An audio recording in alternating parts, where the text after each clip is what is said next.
On s'est déjà demandé comment une machine, au fond assez bête, arrive à prendre des décisions qui ont l'air super intelligentes. Eh bien aujourd'hui, on va soulever le capot et regarder ensemble les toutes petites briques de logique qui permettent aux ordinateurs de penser. La question, elle est là. Comment on passe de simples on-off, des 0 et des 1, à quelque chose qui peut gérer un jeu vidéo, une application bancaire ou même une voiture autonome? Tout le secret, c'est la logique algorithmique. C'est ce qu'on va décortiquer. Et le mot-clé, le voici. Algorithme. Le plus simple, c'est de l'imaginer comme une recette de cuisine. Une liste d'étapes très claire, très précise, dans le bon ordre. C'est exactement ça qu'on donne à un ordinateur pour qu'il sache quoi faire, sans jamais avoir à improviser. Alors, voilà notre parcours. On va commencer tout doux, avec la base, comment une machine fait un choix simple. Puis, on va monter en complexité, comment combiner ses choix, comment gérer des dizaines d'options, et surtout, comment répéter des actions. À la fin, on verra comment tout ça s'emboîte pour créer, n'importe quel logiciel. Allez, on y va. On attaque la toute première brique, le vrai cœur du réacteur si l'on veut. La question de base en informatique, comment un programme peut-il décider de faire une action ou de ne pas la faire? Tout part de là. Et la réponse, la voilà. C'est le moment clé. Le programme arrive à un carrefour, il s'arrête une microseconde et se pose la question. Est-ce que cette condition est remplie? Et selon la réponse, oui ou non, il va prendre un chemin ou un autre. Et pour ça, il y a deux versions. La version simple, c'est le « si alors ». Par exemple, s'il pleut, alors je prends un parapluie. Et s'il ne pleut pas, je ne fais rien de spécial. Et puis, il y a la version complète, bien plus puissante. Si, alors, sinon. S'il pleut, je prends un parapluie, sinon, je prends des lunettes de soleil. Là, on a un plan A et un plan B. On couvre tous les cas. C'est vraiment l'image parfaite, une bifurcation sur une route. Le programme, c'est la voiture. La condition, c'est le panneau. En fonction de ce qu'il y a sur le panneau, la voiture va soit à gauche, soit à droite. Impossible de prendre les deux chemins en même temps. C'est un choix, un vrai. Prenons un exemple tout bête, la valeur absolue d'un nombre. On donne un chiffre au programme, le programme se pose une seule question. Est-ce que ce chiffre est négatif? Si la réponse est oui, alors il lui enlève le signe moins. Sinon, si le chiffre est déjà positif, il n'y touche pas. C'est l'exemple parfait d'un si, alors sinon. C'est simple, c'est net. Bon, maintenant que les bases sont posées, on va compliquer un peu le jeu. Parce que dans la vie, une décision dépend rarement d'un seul facteur. On doit souvent prendre en compte plusieurs choses à la fois. Alors comment les algorithmes s'en sortent? Pour ça, on a des outils, des sortes de super connecteurs. Il y a le et le ou. Le et, c'est le plus exigeant. Il faut que condition 1 et condition 2 soient vraies. Les deux, sans exception. Le ou est plus souple. Il suffit que l'une ou l'autre soit vraie pour que ça passe. L'exemple est parlant. Pour que x supérieur à 2 et x inférieur à 6 soit vrai, x doit être à la fois plus grand que 2 et plus petit que 6. Il est coincé entre les deux. Ce tableau, ça peut faire un peu peur, mais en fait, c'est juste la carte d'identité de nos opérateurs. Ça montre comment ils réagissent dans tous les cas de figure. Regardez bien la colonne « et ». Il n'y a qu'une seule ligne où le résultat est vrai, quand tout est vrai. Ça montre bien à quel point il est strict.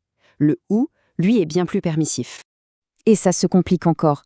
Parfois, un choix nous amène à un autre choix. C'est ce qu'on appelle l'imbrication. Pensez à un arbre où chaque branche se divise encore et encore. C'est exactement ça. Un exemple que tout le monde peut comprendre, le prix des photocopies. Moins de 10 copies, c'est un certain prix. Entre 10 et 20, c'est un peu moins cher. Au-delà, encore moins cher. C'est un problème typique qui demande une logique à plusieurs étages. Et voilà comment l'algorithme raisonne. D'abord, première question, est-ce qu'on a moins de 10 copies? Si c'est oui, le prix est de 0,5 dirhams et c'est terminé. Si c'est non, alors on passe à une deuxième question, imbriquée dans la première. Ok, mais est-ce qu'on en a moins de 20?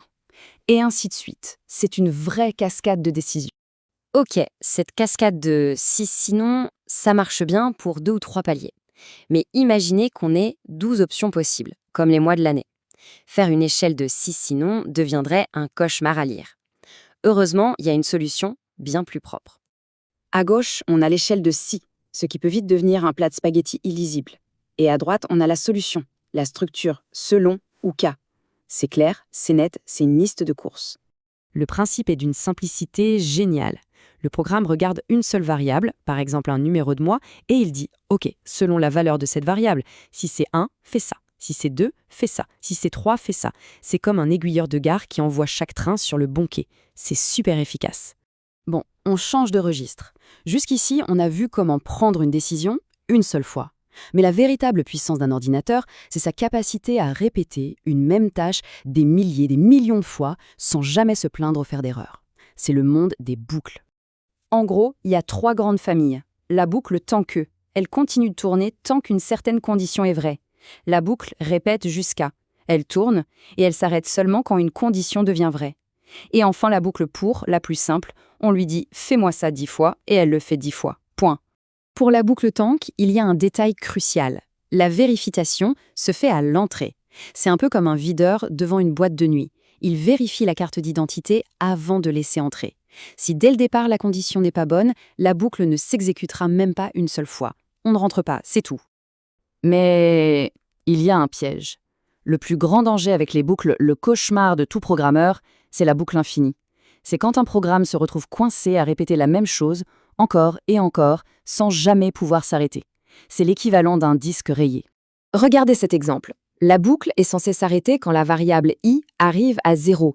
Sauf qu'à l'intérieur, à cause d'une erreur, au lieu de diminuer i, on l'augmente. C'est comme si on essayait d'atteindre le rez-de-chaussée en montant sans cesse l'escalier. On n'y arrivera jamais. Le programme est planté. Et voilà, au final, tout ce qu'on vient de voir, les choix et les répétitions, ce sont les 2 seuls piliers sur lesquels repose tout le monde numérique. C'est assez fou de se dire que ces 2 concepts, si simples quand on les assemble, permettent de créer des logiciels ultra complexes. La prochaine fois qu'on utilise un smartphone ou un ordinateur, il faudra y penser. Derrière chaque bouton, chaque animation, il n'y a finalement qu'une combinaison de « si », « alors » et de boucles. C'est un gigantesque jeu de construction. Assez fascinant, non? Merci d'avoir suivi.